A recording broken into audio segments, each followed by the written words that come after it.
Major funding for KPBS Evening Edition has been made possible in part by Anderson Plumbing, Heating and Air, proud to support the mission of KPBS and privileged to serve San Diego clients. Anderson Plumbing, Heating and Air, helping homeowners maintain drain, heating, and cooling systems since 1978. And by the Conrad Prebys Foundation, Darlene Marcos Shiley, and by the following.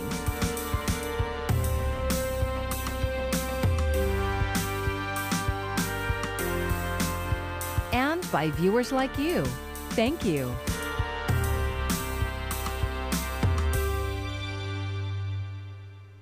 Lead the American people by claiming that just a little more time in Afghanistan will make all the difference. Nor will I shrink from my share of responsibility for where we are today and how we must move forward from here. I am President of the United States of America, and the buck stops with me.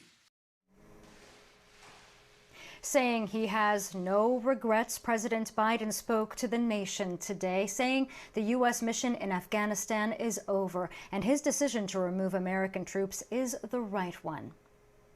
Good evening. It's Monday, August 16th. Thank you for joining us. I'm Maya Trabulsi. This comes on a deadly day when the Taliban captures the country that we've been fighting a war in for 20 years. We have local reaction, but first, let's begin with Isabel Rosales in Washington. President Biden cutting his trip to Camp David short to address the chaos in Afghanistan. Our mission in Afghanistan was never supposed to have been nation building. Outside the U.S. Embassy in Kabul, the Taliban celebrates taking control of the capital. While at the airport, crowds cling to American military planes, desperate to escape. People are crying out for help to not be abandoned. Among the many fearful, interpreters and other allies who assisted the U.S. military. It is gut-wrenching.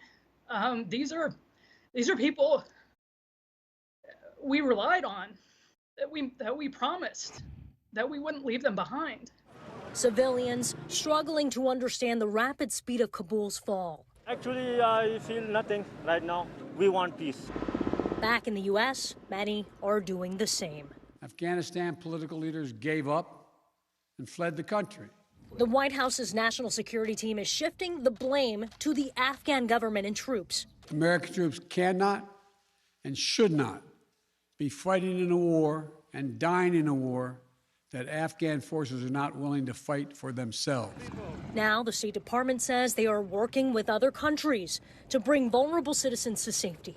We will defend our people with devastating force if necessary. In Washington, I'm Isabel Rosales. Veterans of the war in Afghanistan watch as the people they fought against for nearly 20 years take control of the country. KPBS military reporter Steve Walsh has been talking to a number of veterans and has this report.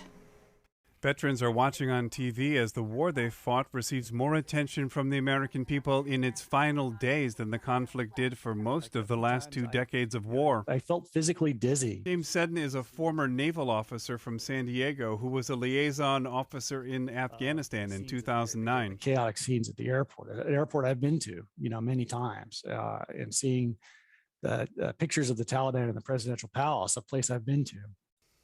He says the fact that there hasn't been a terrorist attack by al-Qaeda over the last 20 years is proof that the war wasn't fought in vain. Salima Shaver is an Army staff sergeant stationed at Wright-Patterson in Dayton, Ohio. She believes it was time for the U.S. to leave Afghanistan. That is their country.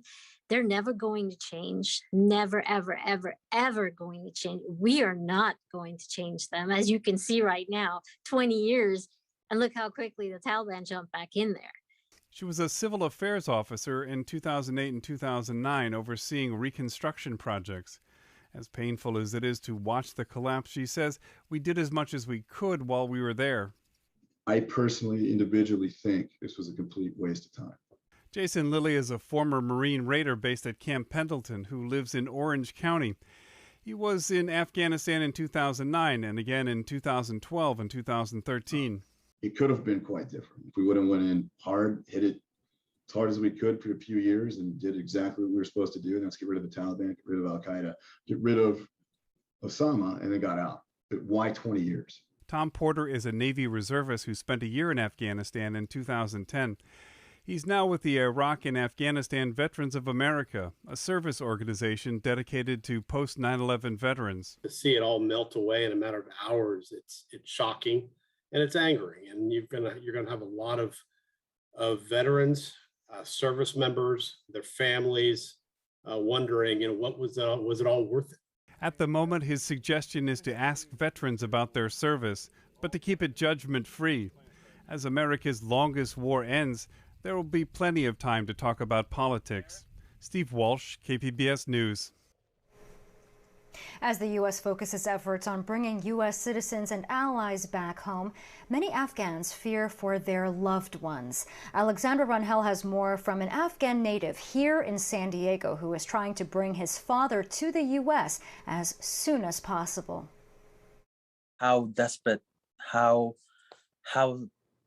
and how sad one's life must be to be able to cling to a wing of an aircraft carrier. Amid Nayel and his family fled Afghanistan 20 years ago, where they eventually settled in San Diego. They've seen the tragedies of war with the Taliban firsthand. Now, they are grappling with the aftermath of the withdrawal of U.S. troops from their home country. There's no security at the airport. There's no any airline staff. The whole airport has been ambushed by civilians, U.S. citizens, or whoever can trying to get out, thinking they can just hop on a plane and come out. Some of Nayel's family still lives in Kabul, and his dad has been trying to escape from the capital. My dad's still in Afghanistan, so him I'm extremely concerned about, and his safe passage. Obviously, he missed all of his flights. His biggest concern is getting his dad to the nearest and safest country. But as we've seen the images play out, the airport in Kabul is in complete shambles. Nayel was in favor of U.S. troops leaving Afghanistan, but he says the speediness of how it was done caught everyone by surprise, including the ease at which the Taliban was able to move in and take control. If they were withdrawn from Afghanistan in 2022, 2023, what's not to say that the results wouldn't have been exactly the same? It's not. I think it's poor planning, and it's just poor execution of that plan. I mean, the one thing I praise United States, they have helped nearly 2,000 families who have assisted these people in their war efforts. Nayel was once one of those families. He says Afghanistan has seen worse and believes they will get through this. I am extremely, extremely proud of the men, women, and children who are still till this day fighting for our country. And right now, just living in Afghanistan is a fighting, it's surviving. So, with no flights booked or clear date in sight, Nayel hopes his dad will be back with him soon. Alexandra Rangel, KPBS News. With coronavirus cases steadily rising, county officials are putting out a request for businesses to require vaccines for their workers. KPBS health reporter Matt Hoffman says they are also asking those unvaccinated be tested on a regular basis. What we know right now is this is a pandemic of the unvaccinated. San Diego County officials are encouraging all employers to require proof of vaccination from their workers and have unvaccinated employees get regularly tested. We think these are all things that we can do to slow the spread that won't in any way impede our ability to have our economy recover. The county is enacting the policy themselves. Supervisor Nathan Fletcher says starting this week, 18,000 plus county employees will be asked to disclose their vaccination status. And soon after, those unvaccinated will have to be tested and wear masks indoors. I asked Fletcher if that meant those who do not comply will lose their jobs. We're working out the disciplinary actions right now through the meet and confer process with our collective bargaining units, but there will be some penalty associated with that. Supervisor Nora Vargas hopes those in the private and nonprofit sectors will follow the lead of local government. We want our businesses to stay open and our economy to continue to recover. Requiring all employees to get the vaccine or to test on a weekly basis is the right thing to do. It will protect your consumers, your customers, and your businesses. We are in the middle of an increase in COVID-19 cases and hospitalizations, more than 90% of which are among those unvaccinated. County Public Health Officer Dr. Wilma Wooten says the more contagious Delta variant is driving cases. We're in the middle of the surge. The question is, will it get worse? And it will get worse before it gets better. But the way out of that is for people to get vaccinated. Following federal approval starting today, those who are immunocompromised and vaccinated with the Moderna or Pfizer doses can officially request a third booster shot. Health officials say for now, all you need to do is go to a site and self-attest that you need it. More details are set to be released about the boosters in the coming days.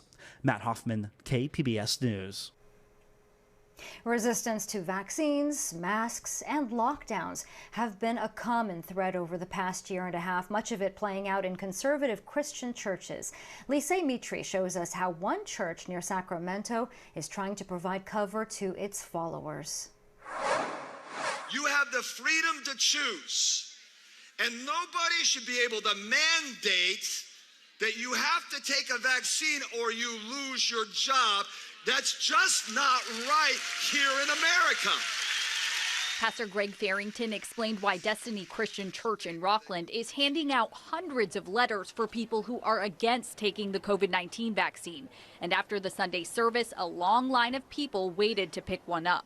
My beliefs represented below are both sincere, meaningful, and qualifying. This comes after more and more employers have started to require their workers to get the vaccine or get weekly COVID-19 tests if they have a religious or health exemption. It affects state workers in California, teachers, and healthcare workers like Danielle.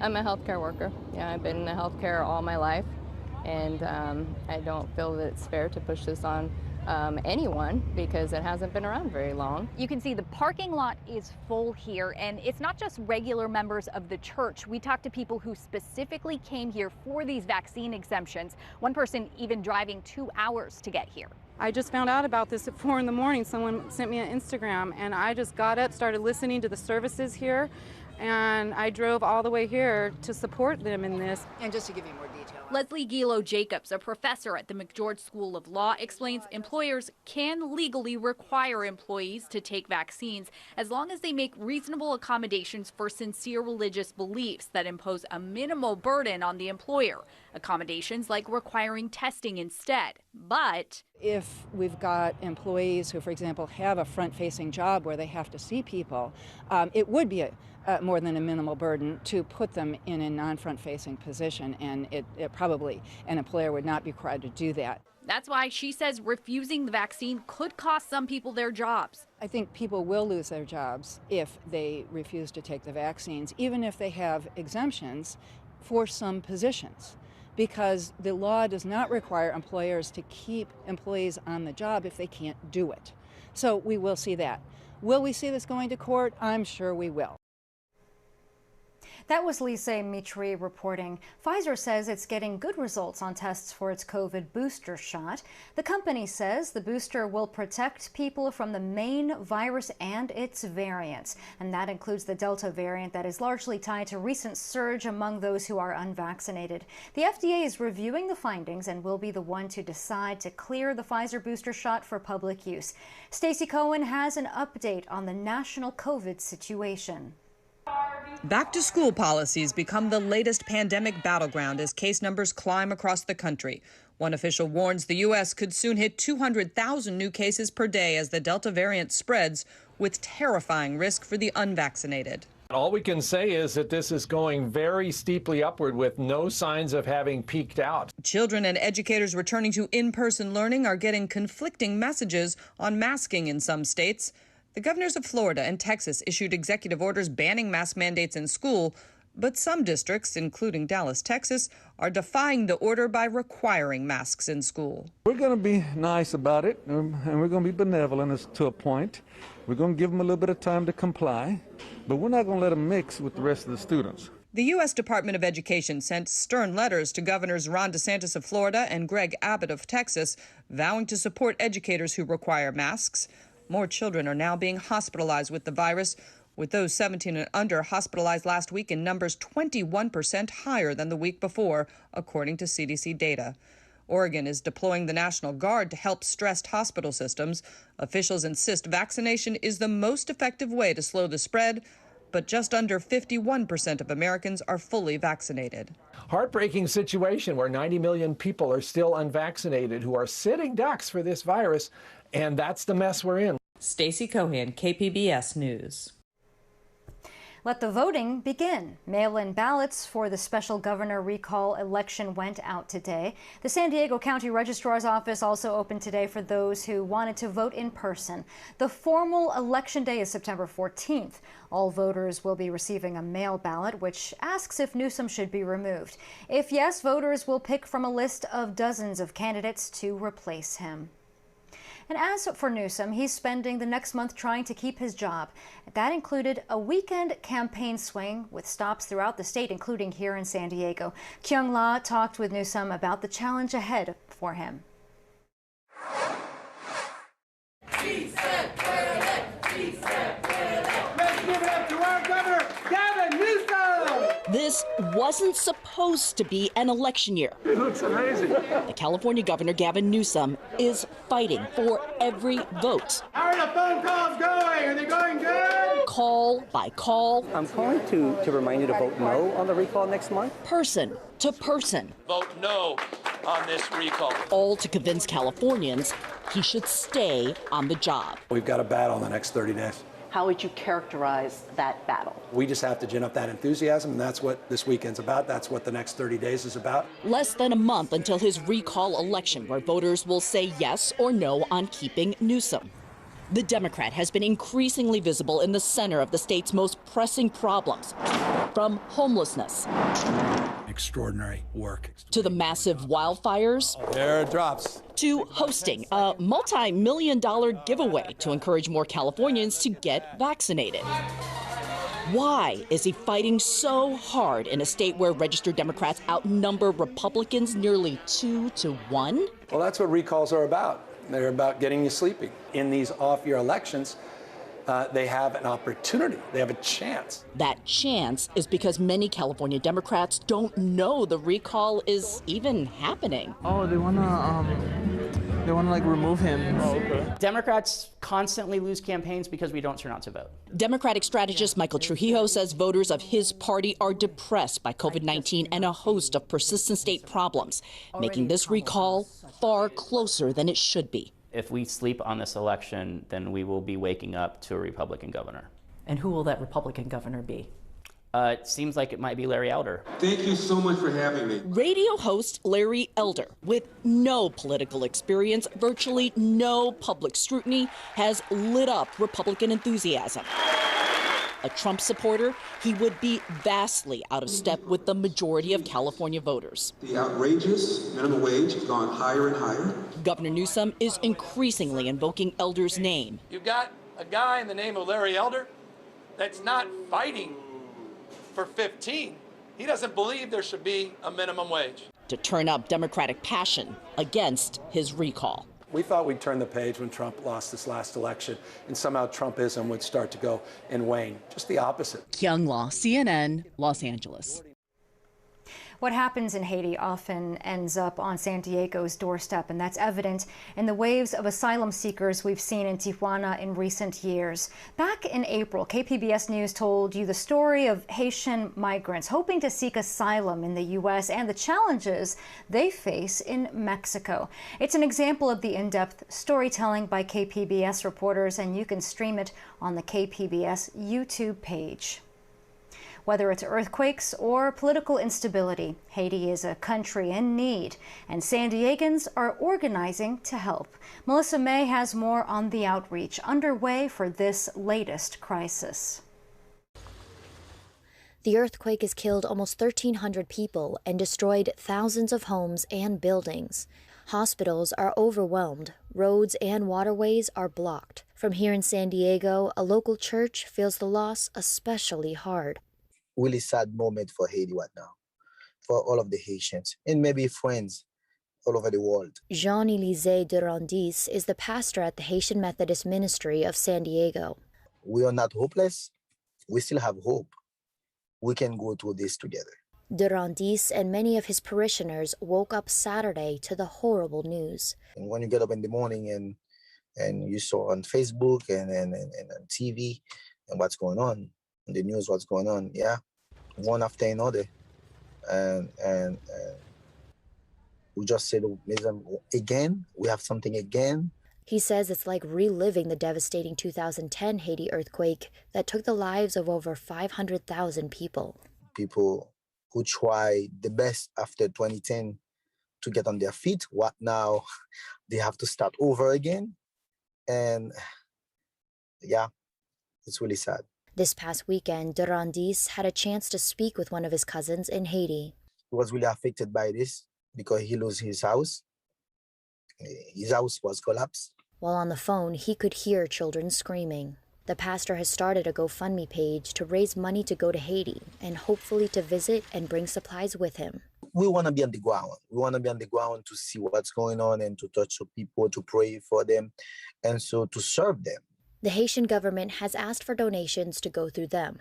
The Red Cross isn't collecting donations specifically for Haiti right now, but says in a statement they are watching the situation, including multiple aftershocks having struck the area, with at least 4 being of magnitude of 5.0 or higher. The Red Cross is also closely monitoring Tropical Storm Grace, which threatens the island with heavy rainfall and wind in the coming days. Melissa May, KPBS News.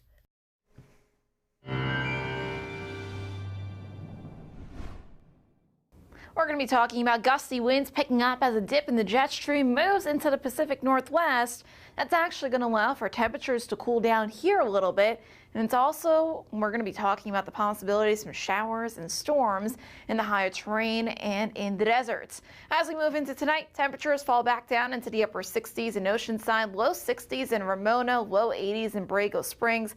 Mount Laguna dropping down to 66 degrees for that overnight low. The marine layer certainly thickening back up overnight into the early morning hours here of your Tuesday, but that fog and the low-hanging cloud cover should clear a little bit as we head into the afternoon hours and allow for some sunshine to return. But here's that big picture story for Tuesday. Again, a dip in the jet stream, trough pattern, breezy conditions picking up, but I do think that some of those winds will get even further south at times, especially in the higher terrain. We'll be talking about gusty winds over the next couple of days, but we also have some shower and storm activity that's going to be creeping in here out of the east over the next several days too. So temperatures on your Tuesday getting up into the low 80s in Oceanside, low 80s in San Diego, Mount Laguna, mid 70s, 105 out towards Borrego Springs. And you'll notice here it comes, a little bit of that moisture creeping into southern portions of California as the cooler air begins to spread further east. So near the coast, temperatures will fall back from the low 80s on Tuesday back into the mid 70s by the time we get to this weekend. Again, a little bit of an increased marine layer over the next several days. Further inland, temperatures dropping from the mid to upper 80s into the lower 80s, 82 Thursday, 81 Friday and Saturday. In the mountains, we have that possibility for just a little bit of wet weather here on your Wednesday. A couple showers and storms possible here. Elsewhere, it is likely going to be dry for the rest of your 5-day outlook here. And then in the deserts, same old story. We could have a chance for a couple storms here on Wednesday, but temperatures fall out of the triple digits back down into the 90s. For KPBS News, I'm meteorologist Jessica Pash. Hour the fall of Afghanistan. We report from Kabul as the Taliban take control. Coming up at 7 after Evening Edition on KPBS. A local firefighter is back in San Diego after being hurt battling the Dixie Fire in Northern California. The agency has not released the captain's name, but he was greeted and thanked by dozens of people for his service. He was injured when a fire-weakened tree fell on him. 3 others were struck by the tree, but their injuries were not serious. It's still an unsettled time for fire evacuees. Ryan Matthey caught up with some of them. Been a month since the Dixie Fire first exploded, burning over 550,000 acres as of Saturday. Thousands left with nothing. It's terrible. It's hard to breathe and everything. So I just wish it would be over for everybody. It's sad. We're not in control of our lives now. Yeah. It's up to whatever happens. Several living in their cars or even camping. Those lucky enough to snag a hotel room aren't promised them for much longer. We are staying in at the Gold Pan. We have a room there until Wednesday. We have to be out Wednesday. And they have no open rooms right now. So the plan really is just you're going to figure it out after Wednesday. Yeah. But these survivors got a helping hand Sunday, a $250,000 hand at that during a resource giveaway Sunday morning. And it's an effort that transcends even Northern California. This 18-wheeler was in Florida just a few days ago and made the days-long trek here with thousands of dollars worth of resources for survivors. It was just a one-day notice. In this case, we were able to help to deliver the load within 3 days from Miami, Florida to Quincy. Tents, air mattresses, blankets, hygiene kits, even phone chargers. It's what evacuees are lacking. Try to imagine you got evacuated. You're basically living in your car if you don't have a tent. And let's start from there. How important is an event like this to somebody like you right now? Really important, especially when you don't have the money to go out and buy stuff. And while it may not fix everything, it's a moment evacuees say humanizes them. What are you guys hoping to get from this today? A step forward into going back to the way life was, and all the donations make us feel like we're still human beings. And that was Ryan Matthew reporting. You can find tonight's stories on our website, kpbs.org. Thank you for joining us. I'm Maya Trabulsi. Have a great evening. Major funding for KPBS Evening Edition has been made possible in part by Anderson Plumbing, Heating and Air, proud to support the mission of KPBS and privileged to serve San Diego clients. Anderson Plumbing, Heating and Air, helping homeowners maintain drain, heating, and cooling systems since 1978. And by the Conrad Prebys Foundation, Darlene Marco Shiley, and by the following.